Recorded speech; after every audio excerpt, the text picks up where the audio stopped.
A loyal German shepherd stopped before a fogged glass house in bright northern Michigan, trembling at something no human could see. Behind the locked door, an old widow's garden was still breathing, but someone had stolen her name. Then the FBI agent saw a handprint sliding down the glass. A Navy SEAL was inside, holding one receipt that could expose everything. If you believe God still sends help through faithful paws, leave amen. Brightwater pines woke beneath a clean northern sun, the kind of October morning that made the lake look like a sheet of blue glass laid carefully between the hills.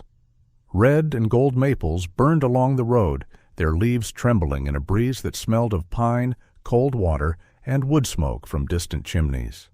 At the edge of town, just beyond a white gravel path and a row of old lilac bushes, Evelyn Hartwell's glass house caught the morning light and turned it into gold.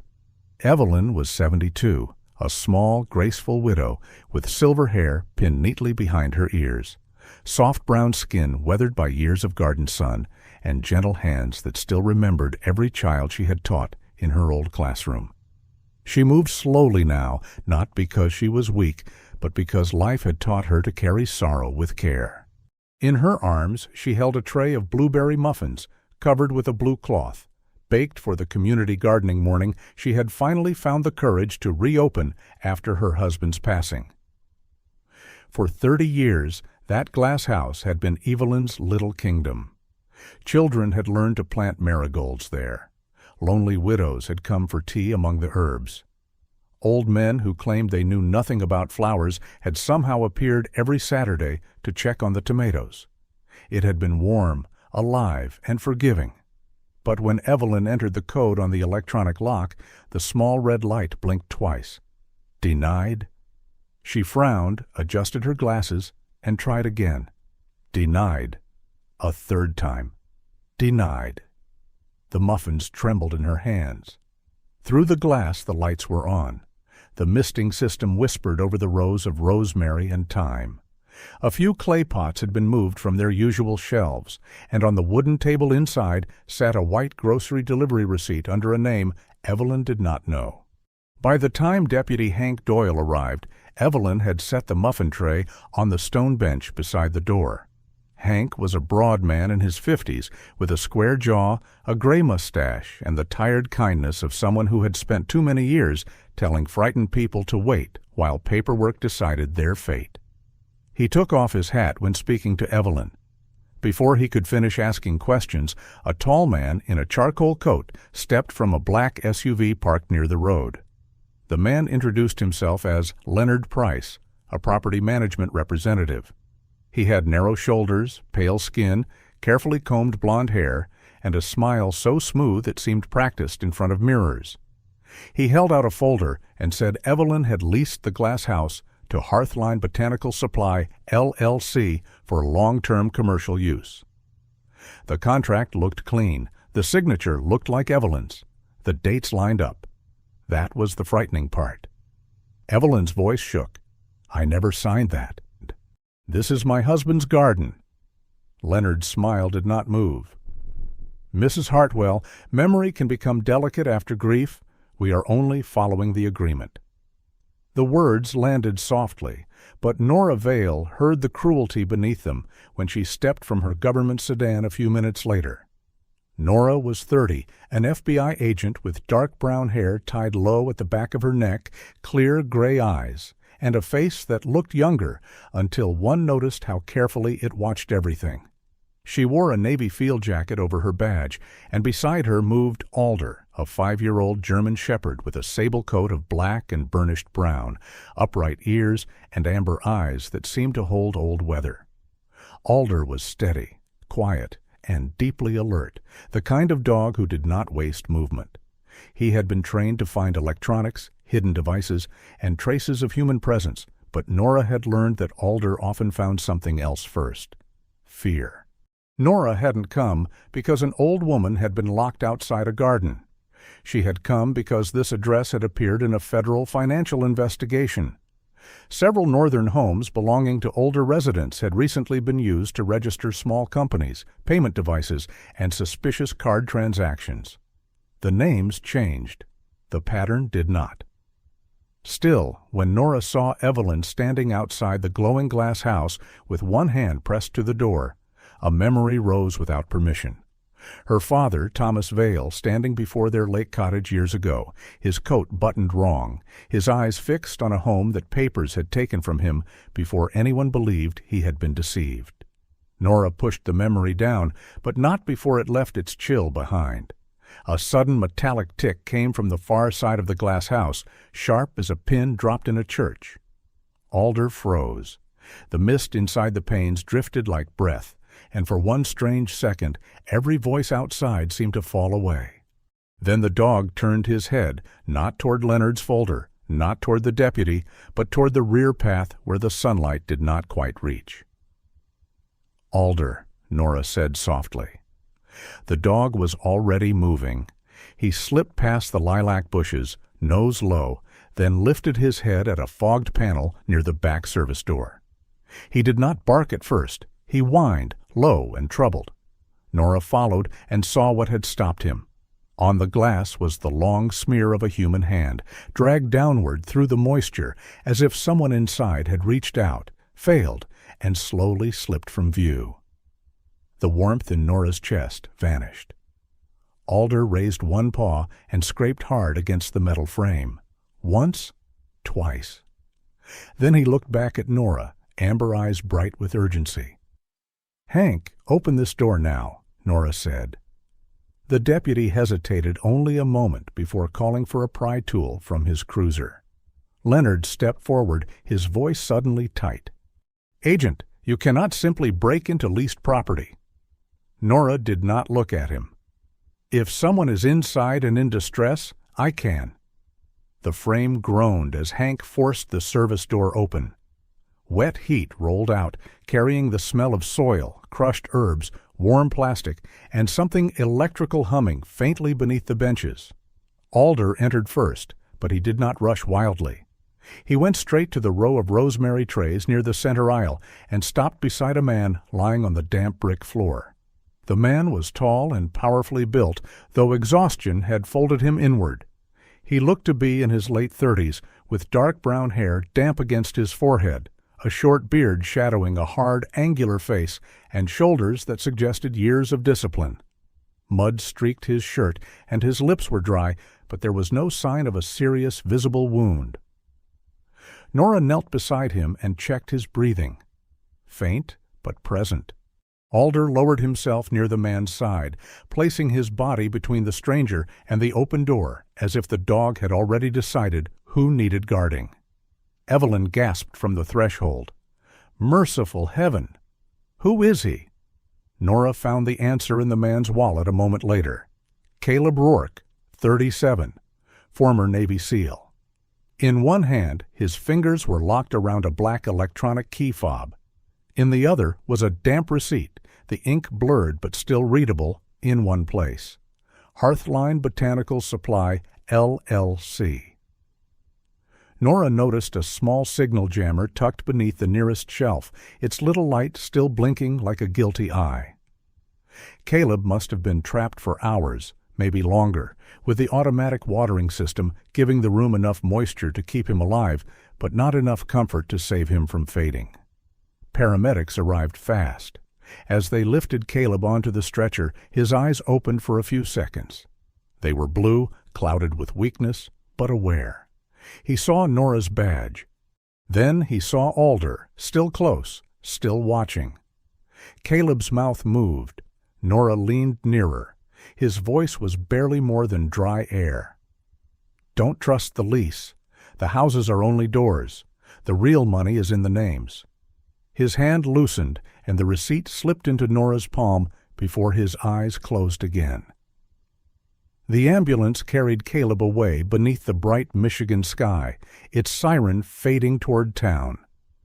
Leonard Price had gone pale. Evelyn stood with both hands over her heart, staring into the glass house that had once held seedlings, children's laughter, and her husband's quiet Sunday prayers. Nora remained inside, surrounded by drifting mist and the broken perfume of rosemary. In her hand lay the receipt that tied a locked garden to a fake company and a hidden payment device. At the far corner, Alder had not moved on. He stood facing a bed of time, ears forward, body still as stone. Nora followed his gaze and felt the first cold shape of the truth forming. Alder had not simply found a man who needed saving. He had found the first door into something much larger. By noon, the glass house had changed from a place of herbs and quiet sunlight into a federal scene marked by careful footsteps, soft radios, and the solemn patience of evidence bags. Nora Vale stood near the work table where the grocery receipt had been found, watching condensation slide down the panes like the house itself was trying to weep without making a sound. Outside, Evelyn Hartwell sat on the stone bench with her blueberry muffins untouched beside her, small shoulders folded inward, eyes fixed on the door that had refused her. Alder stayed close to the old woman for a while, his sable coat catching the sun, his amber eyes calm and grave. He did not tug at his lead or sniff for treats. He simply lowered his head and rested his muzzle on Evelyn's trembling hand. Nora saw it and felt the familiar ache behind her ribs. Alder had no badge, no warrant, no authority in any courtroom, yet he had a gift many people lacked. He knew when someone was telling the truth with their whole soul. The company on the receipt, Hearthline Botanical Supply, LLC, looked harmless at first glance. On paper, it sold seedlings, garden tools, and landscaping services. It had a clean website with stock photos of smiling gardeners, a phone number that went to voicemail, and a business address that led straight back to Evelyn's glass house. But there were no employees, no storage shelves, no delivery records from real nurseries, and no local customers who had ever bought so much as a packet of basil seeds. Still, over the past 6 weeks, hundreds of card transactions had passed through the company's merchant account. Some were small, $48, $72, just ordinary enough to hide in the noise. Others were larger, $700, $900, always processed late at night, always followed by quick transfers out to secondary accounts. To most people, numbers were cold. To Nora, they had a rhythm. These numbers moved like feet, running from a room before anyone noticed the lights were on.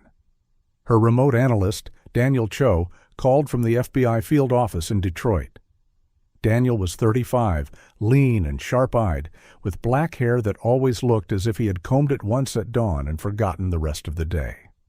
He spoke softly, but his mind moved with needlepoint precision. "Hearthline has no business footprint," he said through Nora's earpiece. "No payroll, no inventory, no state sales pattern, but its payment behavior resembles a southern ring we mapped last year. Shell company, POS access, card traffic, rapid withdrawals, then disputes hit the processors later." Nora looked toward the row of lavender pots. "So they moved the model north." Daniel paused. "Or someone copied it. Either way, this is not a garden shop." Alder gave a low breath, not quite a growl, and walked to the back corner where the lavender pots sat in tidy rows beneath a metal service cabinet. He sniffed the hinges, then sat. Nora knew that posture. It meant here. Deputy Hank Doyle opened the cabinet with gloved hands. Behind a false panel, tucked beside wiring and a small router, was a compact POS device with its screen dark, a wireless transmitter, and a neatly folded packet of opened mail. The device was not simply forgotten. It had been hidden to work quietly, likely at night when the glass house was empty and no one on the road would notice a small signal blinking behind the plants. Alder watched as Nora bagged it, ears lifted, as if he understood that the little machine had done more harm than its size deserved. From somewhere inside the cabinet came a sudden chirp, thin and bright, like a baby bird trapped inside a wall. Everyone stopped. The POS screen flickered once, blue light flashing across Nora's gloves. And for one breath the glass house went silent enough that the misting nozzles sounded like rain over a grave. Then the screen went black again, leaving only the smell of warm plastic and lavender in the air. Inside the mail packet were names Nora did not know yet, but soon would.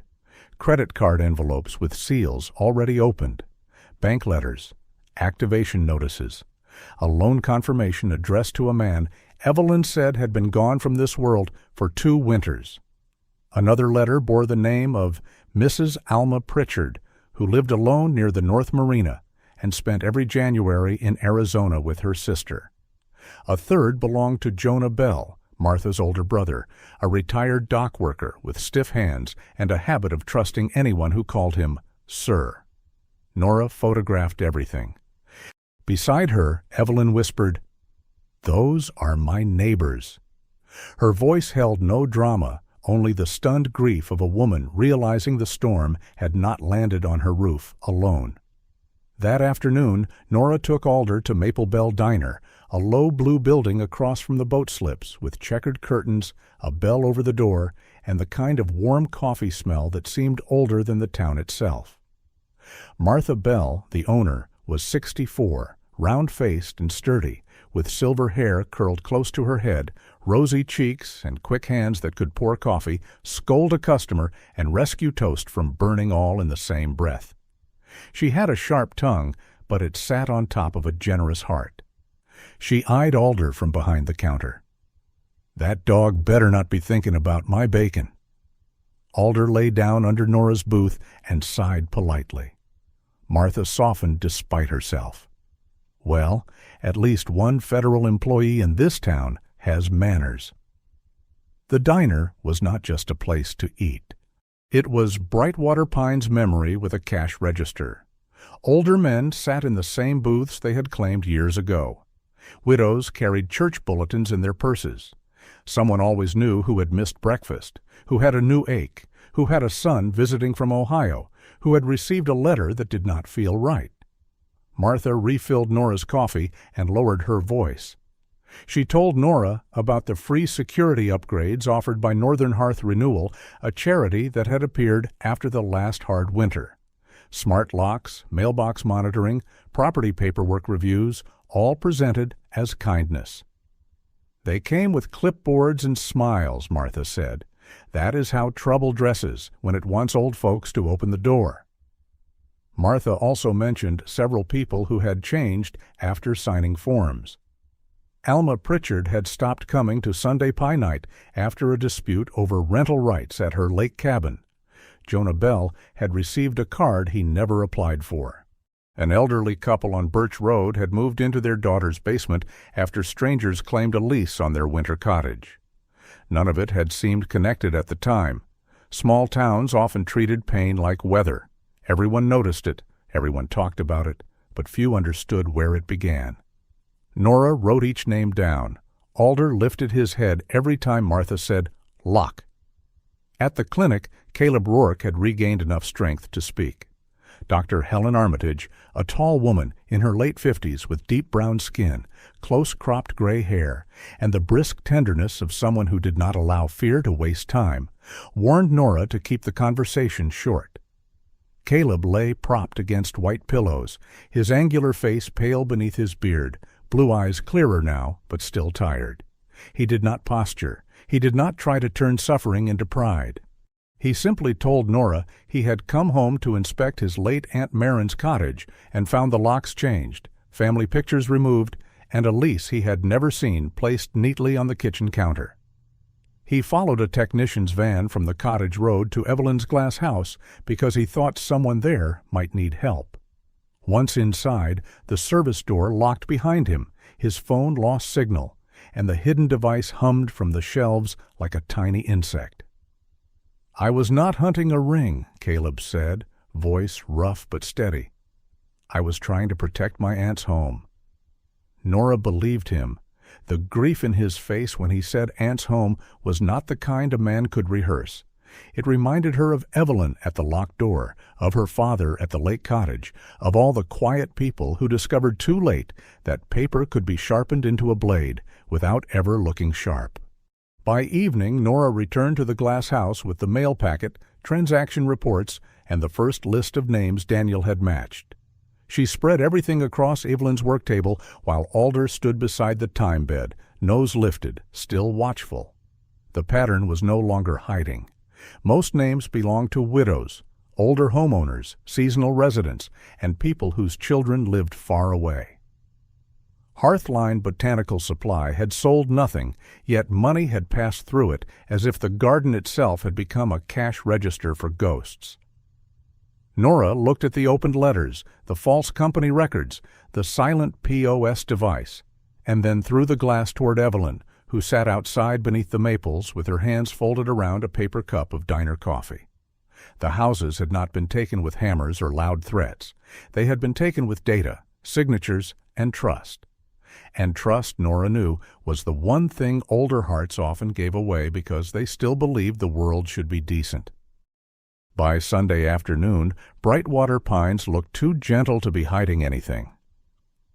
The white church on Willow Street stood beneath a crown of red maples, its steeple bright against the pale blue sky, its bell quiet but watchful.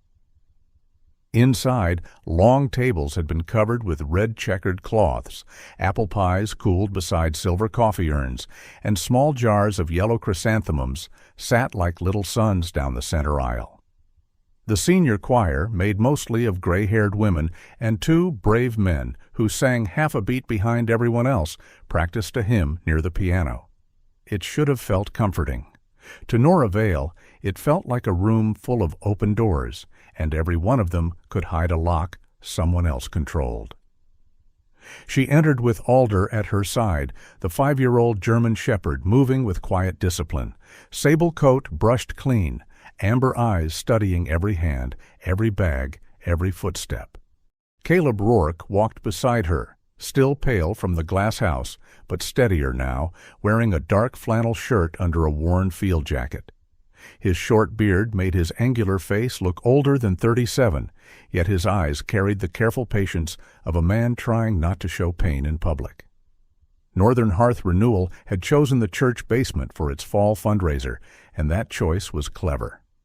Nothing made suspicion feel rude, quite like pie, hymns, and old ladies pouring coffee.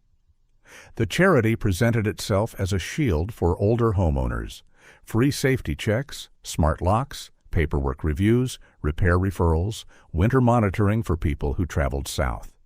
Its brochures showed smiling couples on porches, hands wrapped around mugs, the words dignity, safety, and home printed in soft blue letters. Evelyn Hartwell sat near the front with Martha Bell, her small hands folded around a napkin she had twisted nearly in half. Martha, round-cheeked and silver-haired, kept whispering sharp little comments to keep Evelyn from sinking too far into fear. Any charity with this much ribbon on the table is either blessed or selling something, Martha muttered. Evelyn almost smiled. Then Vivian Cross stepped onto the low platform, and the room changed. Vivian was 46, tall and slender, with ash-blonde hair cut in a smooth bob that framed her face like it had been designed by a patient sculptor. Her cream suit was modest but expensive, her pearl earrings small, her smile warm enough to make people lean toward it. She spoke with a soft, polished voice that never rushed, never cracked, never seemed to need permission.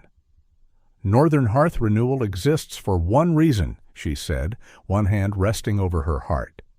No senior in our community should ever be left standing outside the door of their own home.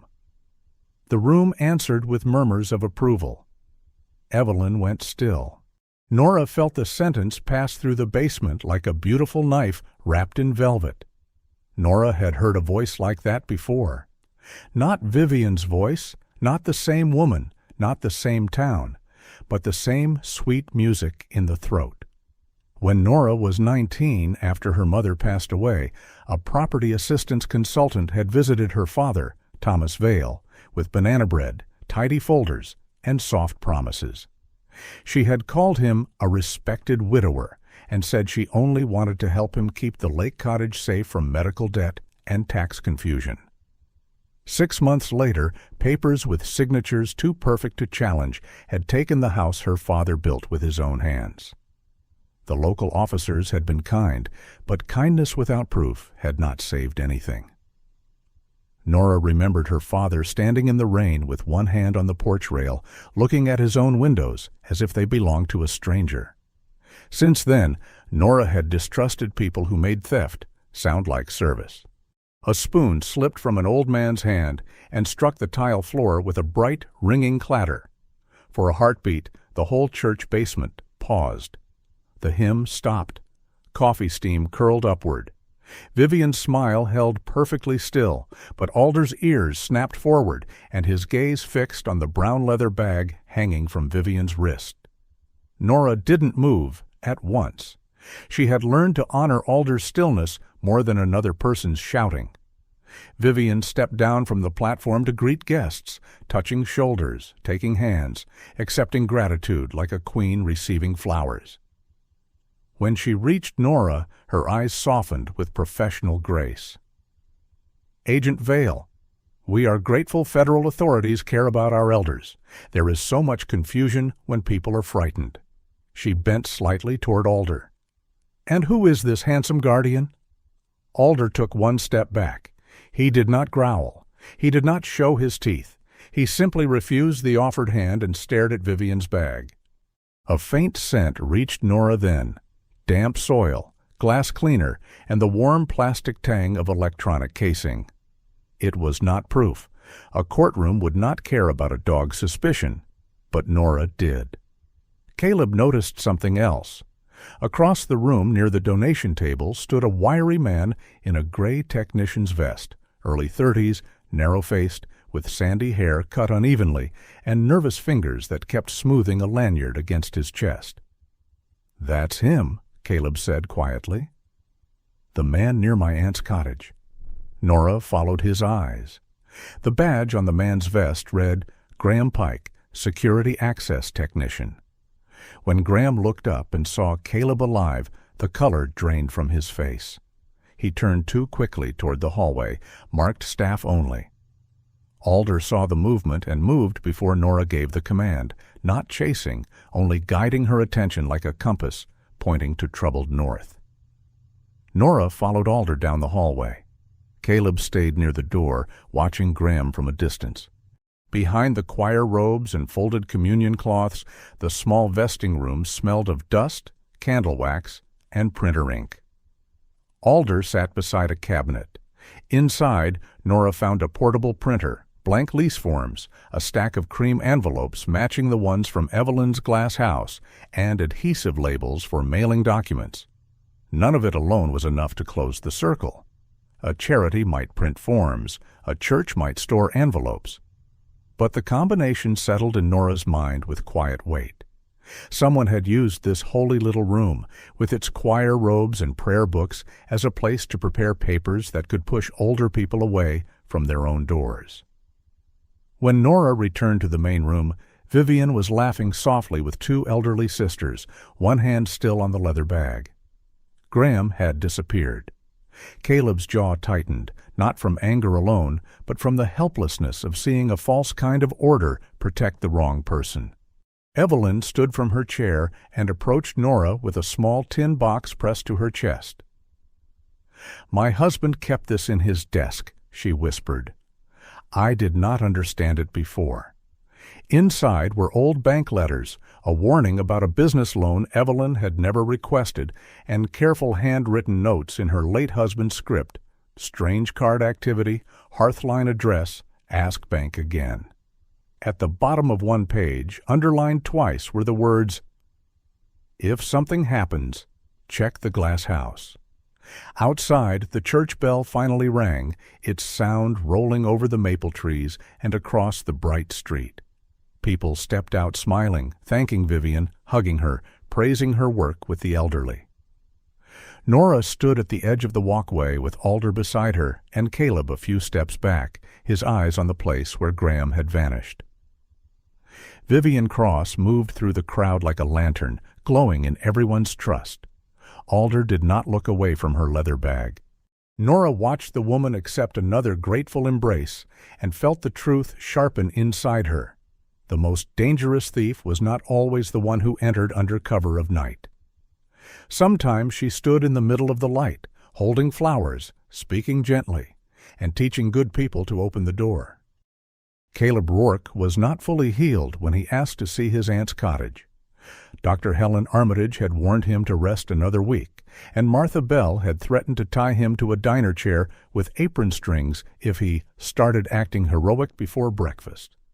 But by Tuesday morning, the sky over Brightwater Pines had turned a bright rinsed blue, and Caleb stood outside the small guest room behind Maple Bell Diner with his coat zipped to his throat, his face still pale but determined.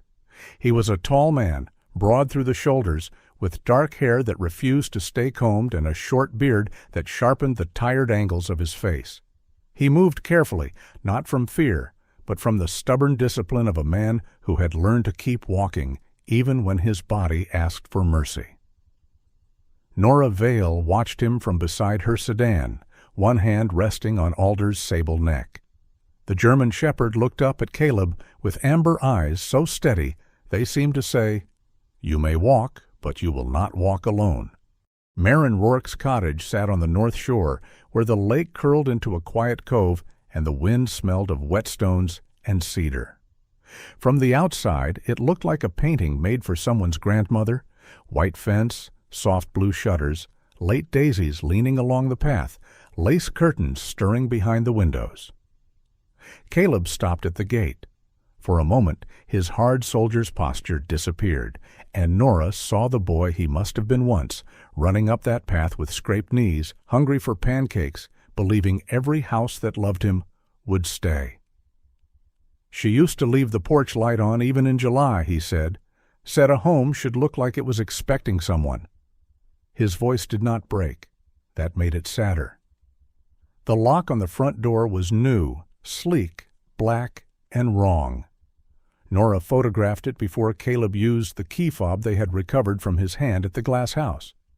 The device clicked once. The door opened.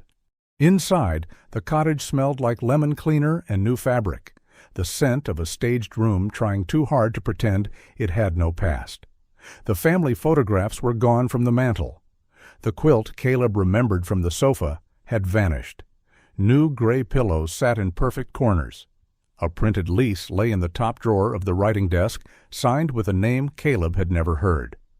Beside it was a grocery delivery invoice addressed to a stranger who had apparently ordered almond milk, protein bars, and expensive coffee to a house where Marin Rourke had once made soup in a red pot and fed half the neighborhood after winter storms.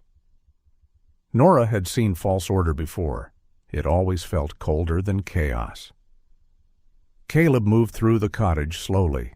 In the hallway near the kitchen, he stopped so abruptly that Alder lifted his head. On the doorframe were faint pencil marks, some low, some higher, each with a date written beside it. Caleb reached out and touched one near shoulder height. "June 1998, he whispered. "She measured me here after my mother said I was growing too fast for my shoes." He stood there a long time, fingers resting against the mark as if touching a small grave of childhood. Nora said nothing. There were times when silence was not empty. It was the only blanket one could offer. Alder picked up one of Caleb's work gloves from the floor where it had fallen near his tool bag and nudged it gently against his boot. Caleb looked down, then gave a small laugh that surprised even him. "All right," he murmured to the dog. "I am still here." A loose shutter outside snapped hard against the wall, one sudden wooden clap in the quiet cottage. Dust trembled in a stripe of sunlight. Caleb's hand tightened on the old pencil mark, and Nora felt the whole house hold its breath as though the stolen photographs had turned to listen. Alder broke the pause first. He walked to the kitchen, nose low, circling the faded linoleum near the sink. Then he pressed one paw against a floorboard that sat a little higher than the rest. Nora crouched beside him and ran a gloved finger along the seam. The board lifted with a soft groan. Beneath it was a small metal box, no larger than a recipe tin, wrapped in plastic. Inside were SIM card labels, scraps of access codes, printed addresses, and a folded sheet divided into neat columns. The headings made Nora's stomach go cold. Widow, snowbird, no children nearby, mailbox easy, smart lock installed. Next to each description was a property address, some in Brightwater Pines, some in neighboring lake towns. These were not accidents. These were hunting notes dressed like office work. Caleb sat heavily at the kitchen table. "Aunt Maren signed up for a free safety check," he said. Northern Hearth Renewal sent a woman with flowers and a man with a toolkit. They told her the smart lock would help if she ever had a fall and could not reach the door. He looked at the black lock through the hallway. She thanked them. Nora heard no anger in his voice at first, only disbelief. Then the anger came, low and quiet, the kind that did not need to raise itself to be dangerous. They used her gratitude against her. Nora thought of Evelyn's hand on the locked glass, of her father's lake cottage, of old people taught to feel foolish for trusting those who smiled at them. Daniel Cho confirmed the first connections within the hour. Several addresses from the tin-matched shell companies created over the previous 9 months. Some had received bank mail. Others had merchant devices shipped to them. The locks had been installed by a contractor connected to Northern Hearth Renewal, Graham Pike.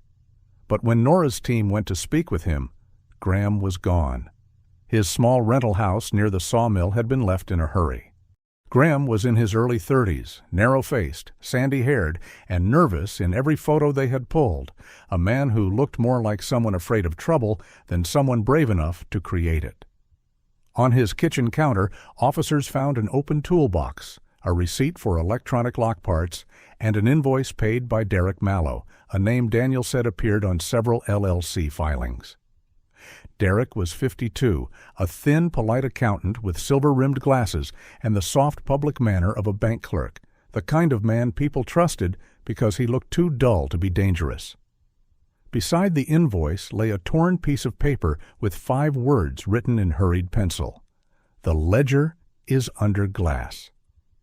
Under glass. Nora did not need Daniel to explain. Evelyn's glass house had been more than a false business address.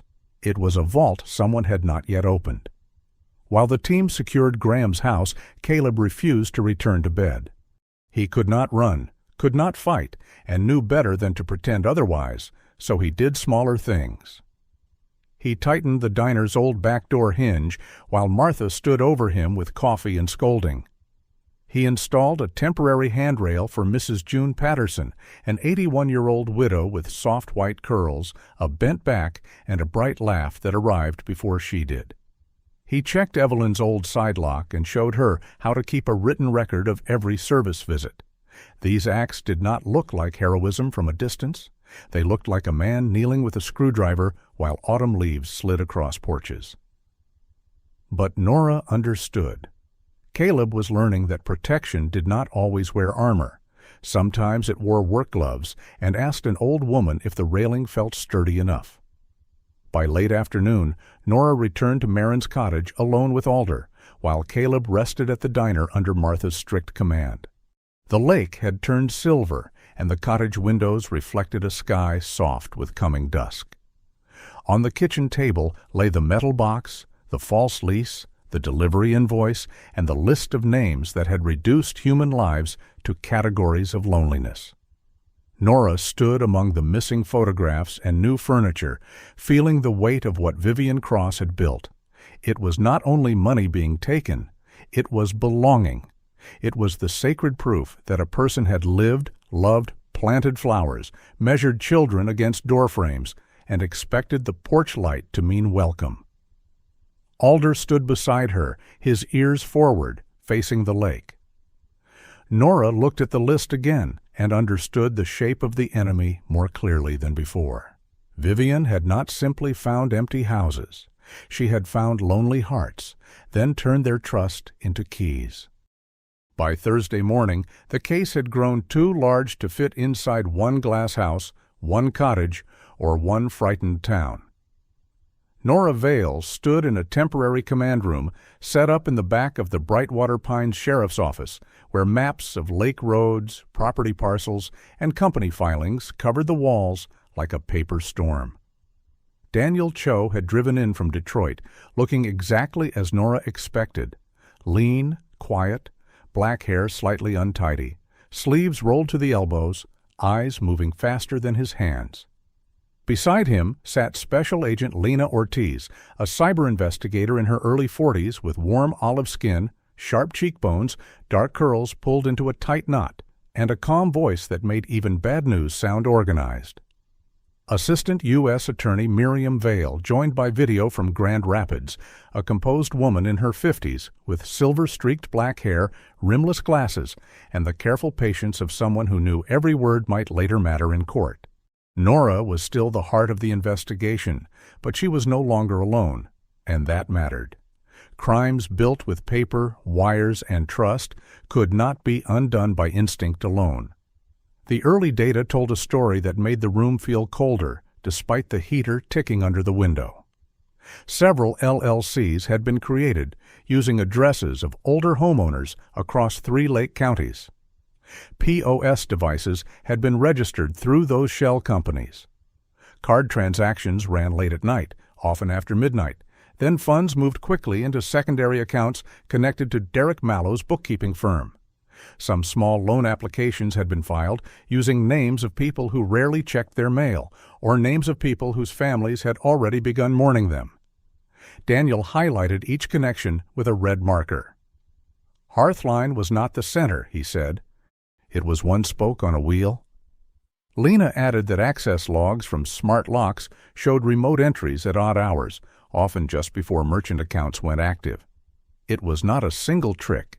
It was a machine. Graham Pike was found just after lunch at a tired roadside motel 10 miles outside town, where the sign flickered even in daylight and the parking lot smelled of wet asphalt. He opened the door after the third knock, wearing yesterday's shirt, face hollow, sandy hair standing in nervous tufts. Graham had always looked like a man apologizing before anyone accused him of anything, but now fear had thinned him further. He would not speak at first. He sat on the edge of the motel bed, rubbing his palms against his knees, eyes fixed on the carpet. Nora did not crowd him. Caleb Rourke, still moving carefully but stronger than before, stood near the window with Alder beside him. The German shepherd did not threaten Graham. He simply watched him, steady and silent, as if waiting for the truth to get tired of hiding. When Nora told Graham that Caleb had survived the glass house, his face changed. Shame did what pressure could not. His shoulders sank and his voice came out small.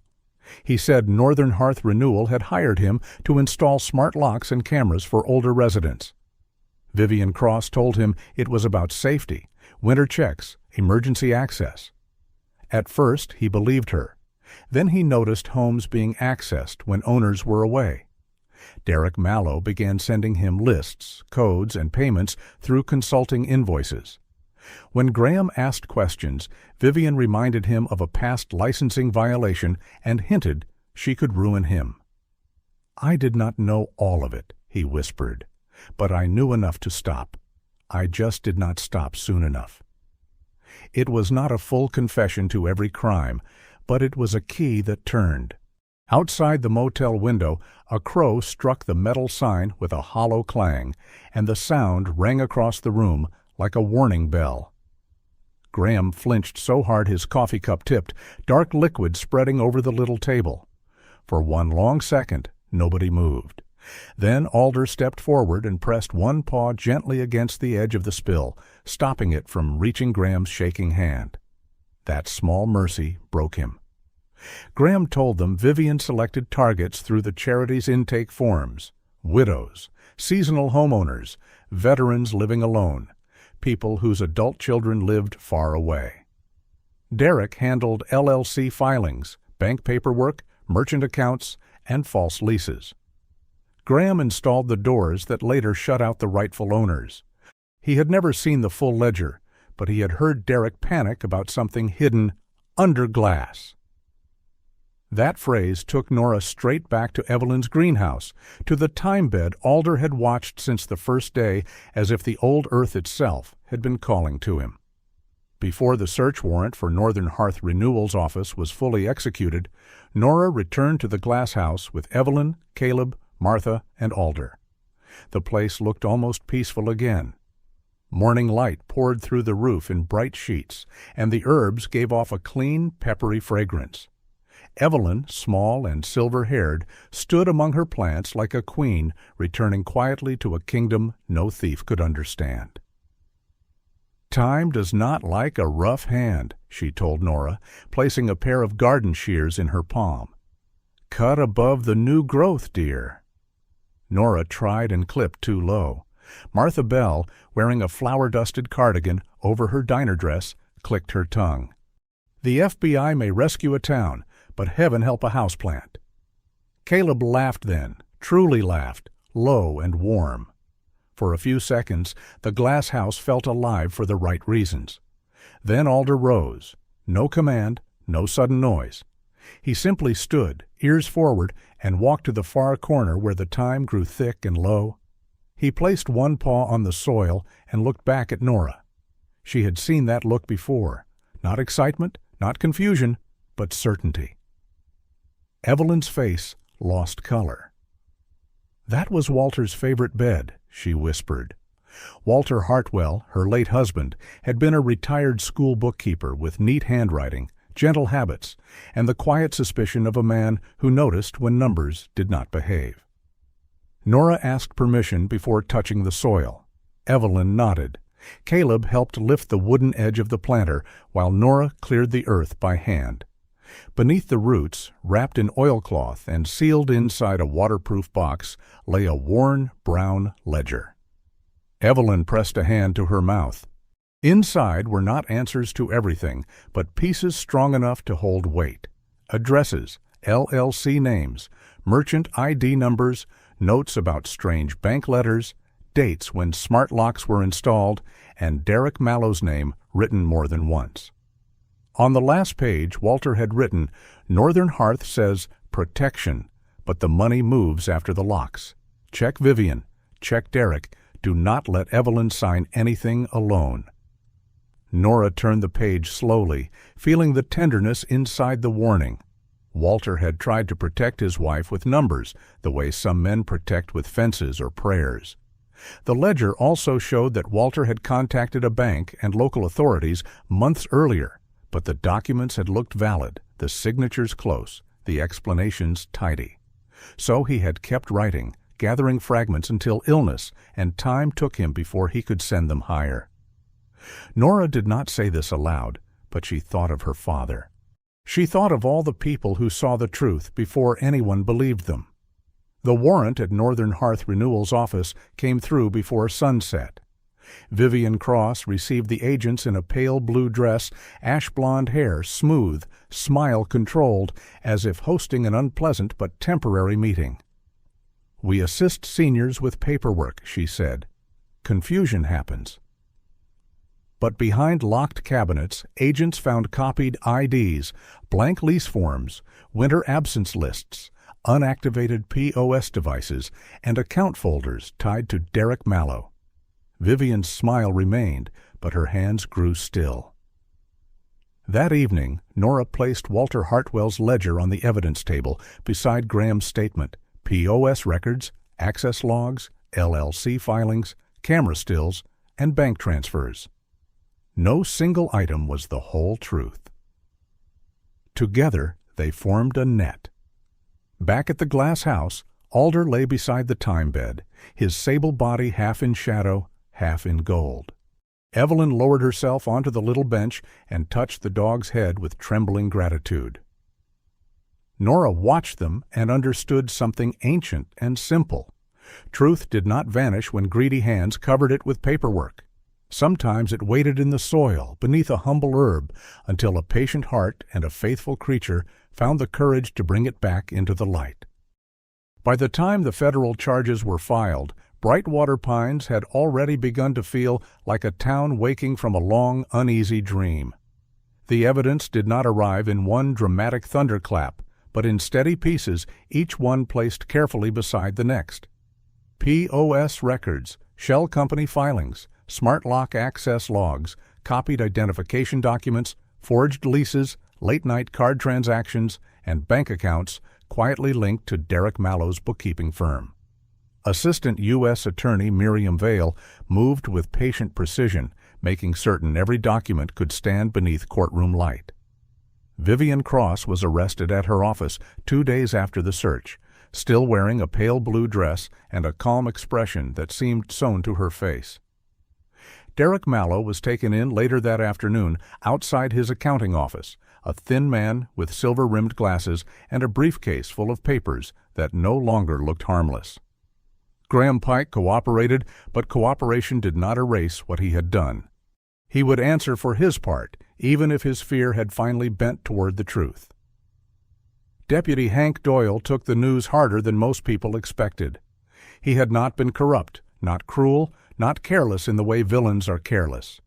He had been trapped in the gray space between civil paperwork and criminal intent, looking at leases that appeared real, signatures that matched, and frightened homeowners who could not prove in that first terrible hour that their own memories were true. When Nora saw him standing outside the sheriff's office, hat in hand, his gray mustache drooping like the rest of him, she did not offer easy comfort. Instead, she said, "Next time, you will know what this pattern looks like." Hank nodded once. "Next time," he said, voice rough, "I will listen faster." It was not absolution, it was growth, and sometimes growth was the first honest step toward repair. The legal cleanup took weeks. Evelyn Hartwell was confirmed as the rightful owner of the glass house. The false lease was voided. Hearthline Botanical Supply LLC was shut down, along with several related companies that had used the addresses of widows, seasonal residents, and older veterans. Some accounts were frozen before the money disappeared. Some losses would take longer to untangle. Not every person received everything back, and Nora refused to pretend otherwise. But houses were returned. Fraudulent loan records were challenged. Families who had been told their elders were confused now had proof that confusion had never been the crime. The town library hosted free legal clinics every Thursday. The sheriff's office created a reporting desk for suspicious letters, strange lock changes, and unwanted property assistance offers. For the first time in months, the older residents of Brightwater Pines did not whisper about their homes as if the walls might betray them. On the morning Evelyn reopened the glass house, the new keypad gave one soft green beep. The sound was small, almost shy, but everyone on the gravel path went silent. Evelyn's finger hovered above the numbers, the autumn sun catching in her silver hair, and for one breath the whole town seemed to wait with her. Then the lock opened. Evelyn pressed the door inward herself. No man in a suit spoke over her. No folder told her she had signed away what she loved. She stepped into the warm green air of the glass house with her shoulders trembling and her chin lifted. Behind her, Martha Bell carried 2 apple pies as if she were delivering treasure to a queen. Martha, round-faced, silver-haired, and forever pretending not to cry, sniffed loudly and said, "Well, if anyone lets a fern near those pies, I am leaving." Evelyn laughed, and the sound filled the glass roof like the first bird call after winter. The sign above the entry read, "The Open Door Garden." Evelyn had chosen the name herself. The place would no longer be only a garden. It would be a refuge. Older neighbors could come for tea, learn how to check bank letters, ask questions about contracts, report strange mail, and sit among herbs when the world felt too sharp. Volunteers brought folding chairs, notebooks, seed packets, and coffee urns. Mrs. June Patterson arrived with her walker and a bright scarf, announcing that she was there to learn how not to be fooled by anyone with shiny shoes. Jonah Bell, Martha's older brother, came too, stiff-handed and embarrassed, but Alder greeted him gently, and that helped him step inside.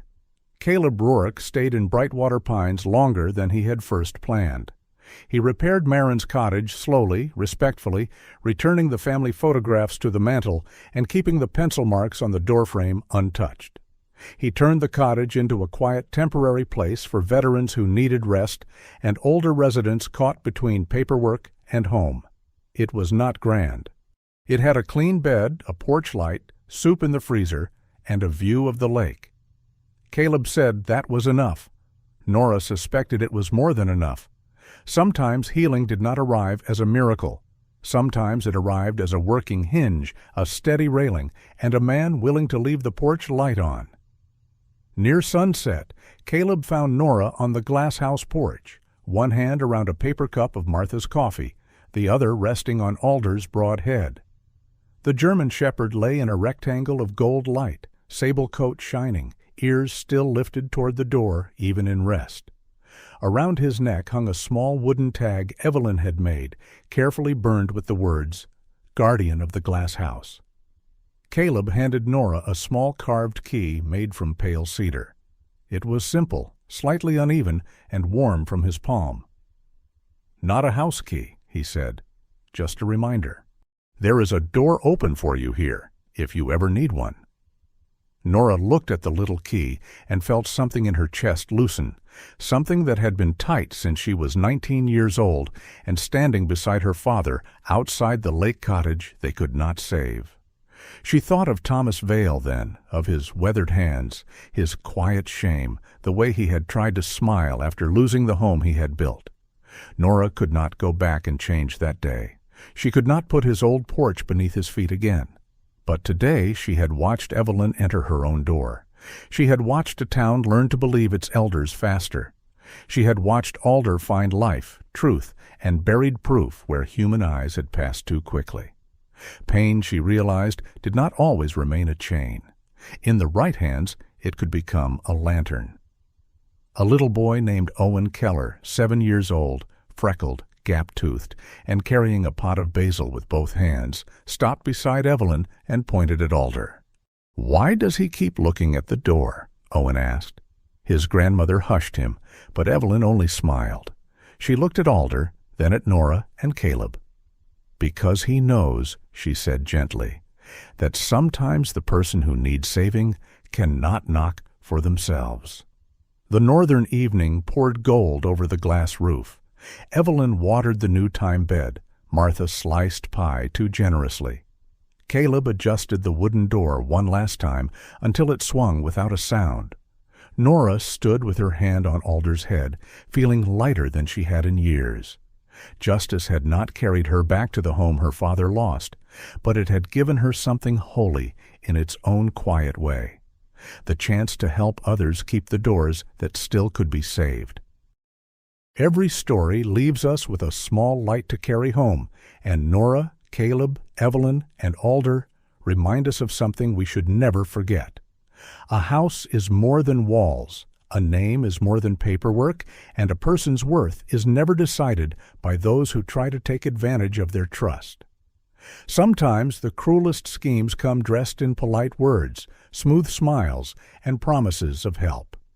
That is why we must protect our elders, listen when someone says something is wrong, and never dismiss a trembling voice simply because it belongs to someone older, quieter, or alone. This story also reminds us that love often comes with 4 paws and a faithful heart. Alder could not read contracts or explain bank records, but he felt what others missed. He stayed near the frightened, found the hidden, and guarded the wounded with a loyalty that asked for nothing in return. Animals are not just companions. They are blessings placed beside us, gentle guardians with soulful eyes, quiet courage, and a mysterious way of leading us back to what truly matters. Treat them with kindness, protect them, and cherish them, because sometimes God sends help not with thunder from the sky, but through a loyal animal who refuses to walk away. In everyday life, we may not face a grand investigation, but we do face small choices. We can check on an elderly neighbor. We can call a parent who lives alone. We can ask questions before signing papers. We can believe someone who feels afraid. We can offer a meal, a ride, a listening ear, or a hand on the shoulder when life feels too heavy. These small acts may seem ordinary, but heaven often works through ordinary kindness. Maybe the miracle in this story was not only that justice arrived. Maybe the miracle was that one woman was believed, one man was found in time, one faithful dog followed the truth, and one broken community learned to open its doors again. And maybe that is how God still works in our lives. Quietly, patiently, through love, courage, and the people and animals who refuse to give up on us. If this story touched your heart, please share it with someone who needs hope today. Leave a comment and tell us where you are watching from, or share a moment when an animal, a neighbor, or an unexpected act of kindness changed your life. And if you believe stories like this still matter, please subscribe to the channel so we can continue bringing you tales of faith, loyalty, justice, and second chances.